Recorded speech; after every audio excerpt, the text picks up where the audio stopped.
how to delete Teamspace in Notion. Hey everyone, in today's video, I'm going to show you how to delete a Teamspace in Notion. Whether you're reorganizing or just cleaning things up, this process is really simple. First, head over to Notion and log into your account.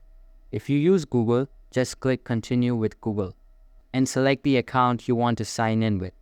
Once you're inside Notion, look at the top left corner of your screen and click on your workspace title. From the drop-down, select Settings. Next, scroll down to the Teamspaces section. Here you'll see a list of all your current Teamspaces. Find the one you want to delete and click the three dots to the right of its name.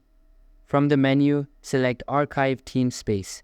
To confirm, you'll need to type the Teamspace name and then click Archive. This step makes sure you don't accidentally remove the wrong one. And that's it. Your Teamspace is now archived, which keeps it out of your active list, but still recoverable if needed. If you want to permanently delete it, Notion gives you that option later, so you always have a safeguard. Thanks for watching. I hope this tutorial helped you clean up your Notion workspace. Don't forget to like and subscribe for more quick guides.